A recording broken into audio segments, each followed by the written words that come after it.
이 사사기 19장 전체를 읽고 이거 진짜 성경에 나오는 이야기인가? 왔다 합니다. 생각할수록 이거는 아닐까? 이거 어떻게 여기서 리딩 지저스 합니까? 물어볼 정도입니다. 아마 성경에서 제일 어둡다고 생각할 수밖에 없는 장이라고 합니다.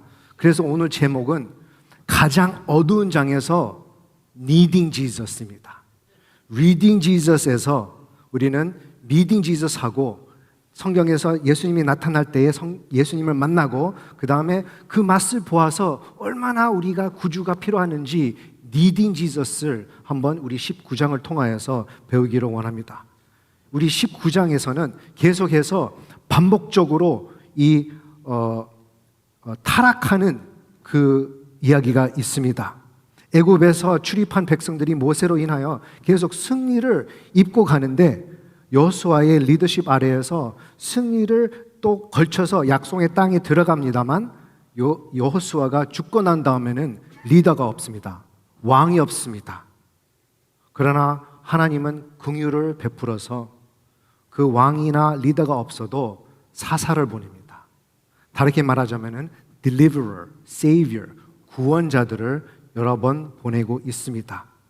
요요 장난감처럼 계속 떨어졌다가 다시 일어서고 떨어졌다가 다시 일어서고 한번 7번이나 이런 사사를 통하여서 떨어졌다가 다시 일어서게 됩니다. 그리고 팀 켈러 목사님이 말씀한 것처럼 점점 더 악해지고 삼손을 보게 되면 완전 망한 것입니다. 엉뚱한 것입니다. 그럼에도 불구하고 계속 반복적인 것은 각기 자기 소견에 옳은 대로 행하였더라라고 나옵니다. 그게 바로 내가 옳다고 생각했을 때에 내 마음대로 왕도 없고 기준도 없고 절제도 없었습니다. 그리고 19장에 이르면 단순한 죄가 아니라 죄의 역할뿐만 아니라 사회 전체가 무너지는 모습을 보게 됩니다. 완전 societal collapse, 완전 무너집니다. 그래서 사사시대 때에 이스라엘에 왕이 없었고 사람마다 자기 소견에 옳은 대로 살았죠. 한 지역에 하나님을 섬겨야 할 그 레위인이 있었습니다.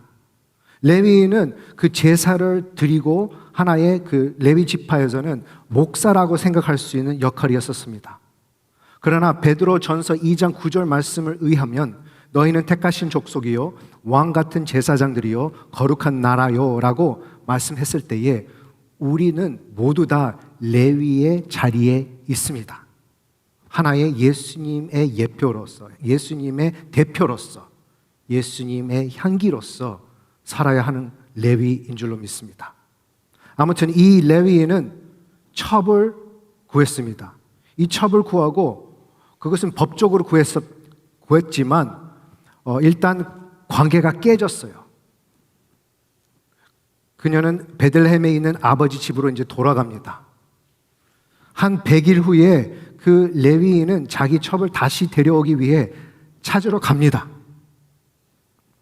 3절에서는 다정하게 말하고 그를 데려오고자 하여 설득하러 갑니다. 아마도 말을 함부로 했을까도 생각합니다. 우리 이제 남편 아내 사이에 말이 좀 함부로 할 때가 많죠. 물론 이 첩은 잘못했기에 남편이 막 뭐라고 했을 거예요. 그럼에도 불구하고 떠났습니다. 떠나가 도망간 거죠. 혹은 다시 데리고 오기 위해서 이렇게 찾아가는 그 모습이 하나의 선한 모습으로 볼 수는 있습니다. 저 영화 중에서 그 51st Dates라고 애덤 샌들가 이 사고로 치매를 당한 여인이 하루하루마다 다 잊어버리고 다시 살아야 돼요. 그래서 만나서 보니까 너무 좋아서 나를 좋아하게끔 만들어서 이렇게 꼬시는 거예요. 근데 다음 날에 가니까 다 잊어버린 거예요. 그래서 또 다시 꼬셔야 돼요. 나중에 이제 친구들하고 모이면서 아니 당신은 이 여인을 날마다 to fall in love 할 수 있도록 사랑으로 다시 빠질 수 있도록 어떻게 해가지고 사랑을 하루 종일 함으로써 저녁에 그 사랑 고백 듣기 위해서 사랑하는 건가? 참 재미있는 이야기죠. 그러한 모습인 것 같습니다. 호세아로 통해서 우리가 배웠고, 오늘 이 모습도 이 첩이 이제는 용서함을 받는, 그 남편의 용서함을 받는 것을 기다리고 있었던 것도 생각이 됩니다. 이제 갔어요. 이제 장인어른 집에 들어갔고 굉장히 따뜻하게 맞이해 주는 거예요. 아마도 이 딸을 보낸 줄 알았는데 다시 오니까 빨리 다시 데리고 가 이렇게 하는 마음으로 좀 이렇게 많이 대접을 해줘요. 한 3일을 지나가고 이제 가려고 했는데 또 계속 있어 해가지고 또 있었어요. 5번째 또 날에 또 있어라고 하는데 아니야, 안 되겠어, we gotta go 이렇게 했습니다. 그래서 마침내 이제 집으로 가고 있었지만 길을 점점 늦어지고 있어가지고 어두워졌습니다. 밤중에 이제 다닐 때는 빨리 어두운 곳에서 있어야만 하는 그 시대였었어요. 그래서 이방인의 성읍을 지나갔지만 그곳에서는 머무르지는 않았습니다. 나중에 차라리 거기에 있었으면 더 좋겠었다라고 하는 것이었어요. 그 동네는 이방인 사람들이었었고 가고 싶었던 곳은 자기 민족 이스라엘 백성들이 있었던 곳으로 이제 갔는데 거기에서 아주 끔찍한 일이 생깁니다. 그 이스라엘 사람들이 성읍이 기브아라고 불렀습니다. 그러나 그곳에 도착했을 때에 아무도 맞이해 주지 않았습니다. 다 무시했습니다. 모른 척했습니다. 물론 밤중이니까 그래도 그때 당시의 문화에서는 밤중에 손님이 왔었더라도 그 동네의 그 도시의 시장이나 아니면 어른이 나와서 아니 그러지 마시고 들어와서 한번 쉬세요 이렇게 해줍니다. 드디어 누가 왔지만 아마도 그 순간에 우리 요셉하고 마리아를 생각하게 됩니다. 얼마나 배부르고 이제 예수님이 곧 오실 텐데 그 지역에 자기 동네에 자기 고향에 아무도 안 받아주는 것, 이거 생각할 때마다 교회를 찾아와서 좀 친구를 찾기를 위해서 혹은 좀 위로를 받기 위해서 혹은 또 좀 사랑을 받기 위해서 왔는데 우리가 모른 척 한 적이 있었을까요? 저도 회개합니다. 너무 바쁜 척하고 너무 힘들어서 바빠서 정신이 없어서 새 가족을 잘 맞이 못할 때가 생각하며 너무나 후회합니다. 아무튼 이 노예인이 왔습니다. 노예인이 나와서 그들을 집으로 데려다 주고 이제 쉬어야지라고 하는 그 순간, 왜 이때 한동안 완전 무시하고 있었고 완전 관심이 없었는데 이때야 집에 와가지고 이 폭력적인 무리가 왔습니다. 애워쌌습니다. 레위인을 끌어내려고 요구했습니다. 우리 잡아먹을래? 라고 이렇게 막 불러요. 우리한테 줘라고 이렇게 불러요. 그러나 너희는 그런 악행을 하지 말라고 간청합니다. 끝까지 막아서야 할 순간에 상상할 수 없는 일로 변합니다. 레위인은 자신의 첩을 밖으로 내보냅니다. What the? 이게 뭡니까? 그녀는 밤새도록 학대를 당하고 이용당하고 버려졌습니다. What the? 새벽이 밝아올 때에 그녀는 집 문 앞에 쓰러져 있습니다. 손을 그 문 지방을 향해 뻗어 있었습니다.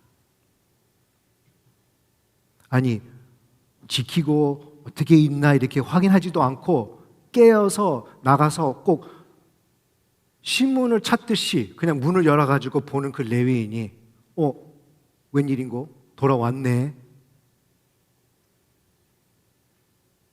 아무 반응이 없었죠. 움직이지도 않고 생명이 없었죠.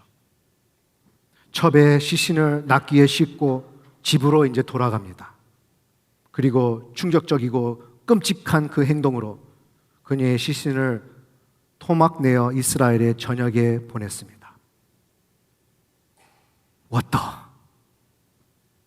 아니, 이게 성경 안에서 나오는 이야기입니다.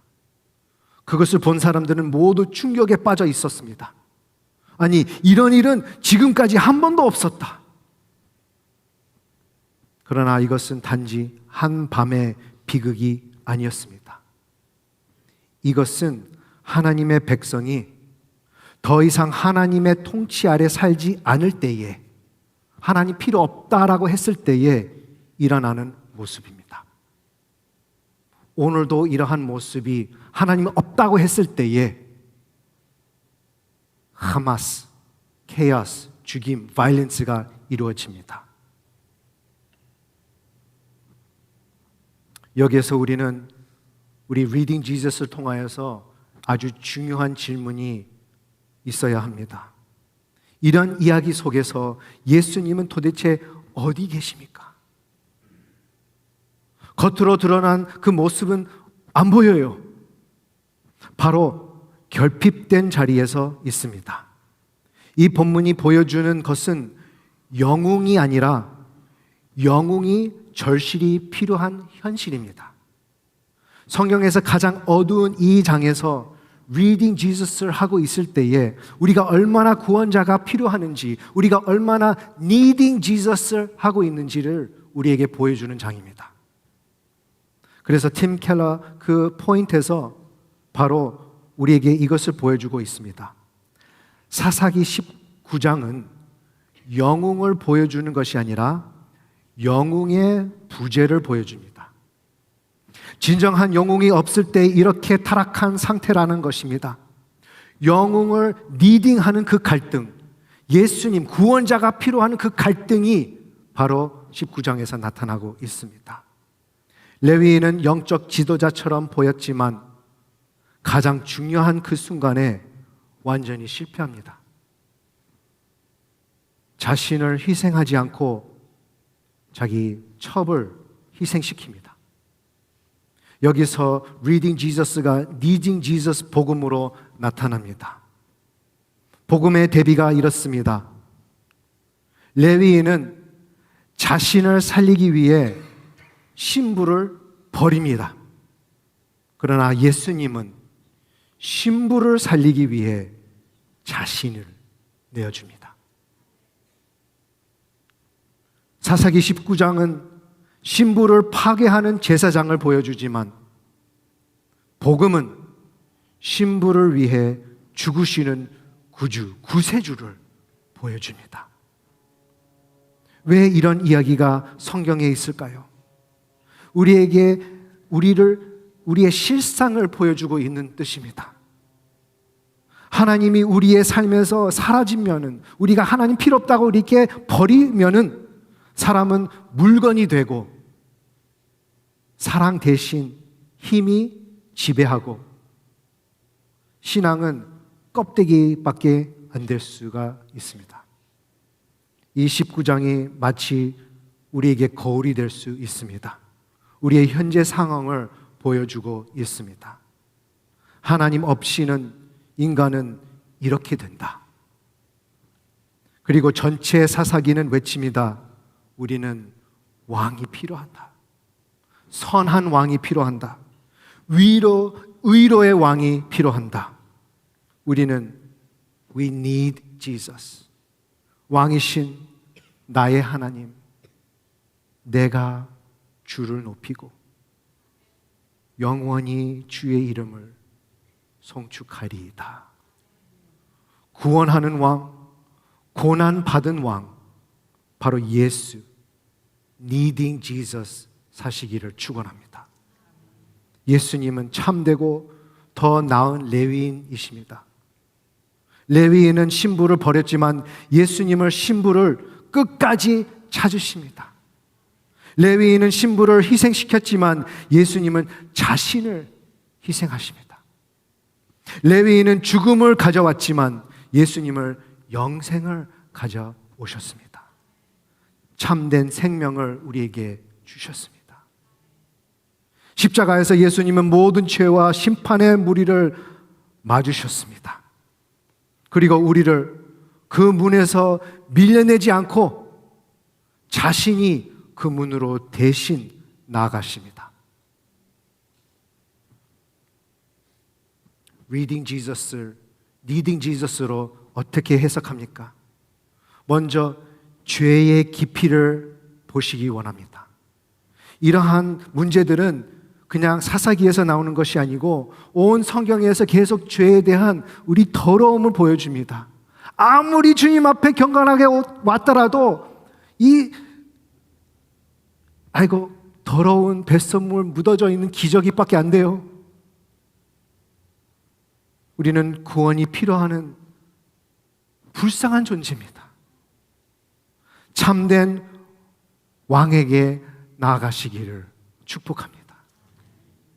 우리가 죄의 더러움뿐만 아니고 그것 때문에 하나님의 버림을 받아야 돼요. 지옥의 불이 얼마나 뜨거운지, 혹은 아무 빛이 없고 하나님이 거하지 않는 곳이므로 우리는 거기에서 얼어 죽습니다. 영원히 죽습니다. 그것을 보기에 너무나 안타까워서 예수님께서 안 돼! 나는 버리지 않겠습니다 하고 나를 대신 버려 주시옵소서 하고 오신 예수님, Needing Jesus, 진짜 왜 오신 줄로 아십니까? 우리가 바로 Needing Jesus 할 때가 바로 이 시간입니다. 그래서 우리가 예수님을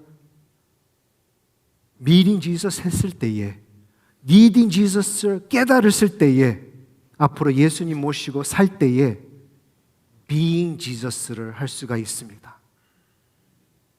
그 문 앞에 있는 그 첩을 생각했을 때에 또 다른 얘기를 생각하게 되더라고요.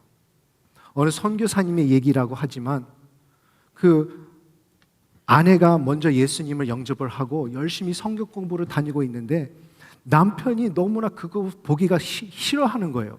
날 버리고 어느 곳으로 가고 있나? 혹시 이단인가? 막 이렇게 막 욕을 하고 막 괴롭히고 올 때마다 막 모른 척하고 한동안은 주일마다 돌아와서 막 안 되겠다 해가지고 저녁 그 성경 공부 들어오기 전에 문을 다 바꿔놓고 락을 시켜놨어요. 그래서 다음날 아침에 이제 나가서 신문을 딱 찾으려고 나가는데 문 딱 열 때에 아내가 거기에서 누워서 쉬고 있었다가 문 딱 여니까 집으로 들어왔어요. 딱 쓰러진 거예요.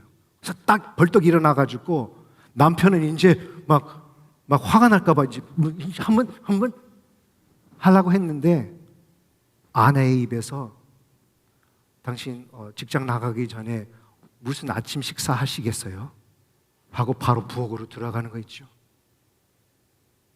남편은 예수님이 누구시길래 왔다 하면서 다시 다음 성경 공부에 따라갔습니다. 그 자리에서 복음을 듣고 Reading Jesus 하는 도중에 Meeting Jesus를 함으로 통하여서 자기가 Needing Jesus가 얼마나 필요한지 깨닫고 아내의 희생 때문에 아내가 참고 기도하는 그 응답으로 통하여서 예수님을 인격적으로 만나서 온 도시의 전도자가 된 이야기입니다. Being Jesus가 나타나셨습니다.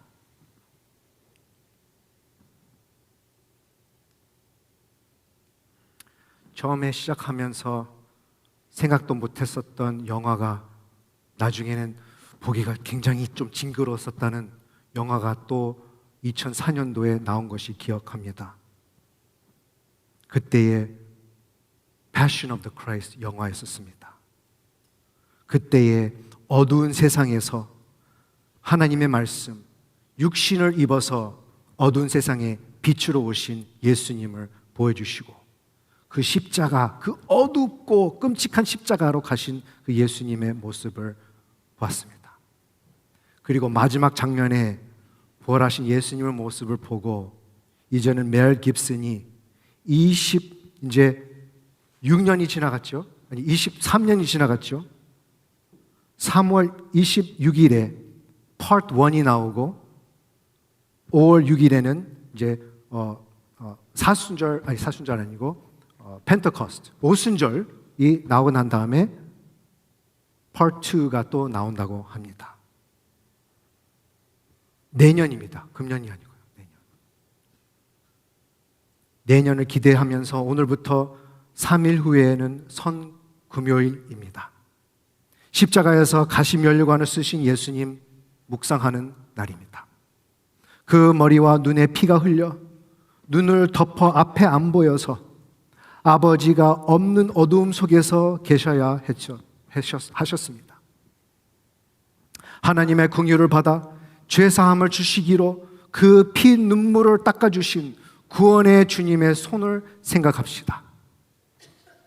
나의 제일 어두운 장, 삶에서 제일 어두운 챕터, 음침한 골짜기에서 산다고 여길지라도 이젠 주님의 부활의 빛이 나의 삶에 비추어 주시옵소서 하는 사순절이 되기를 축복합니다.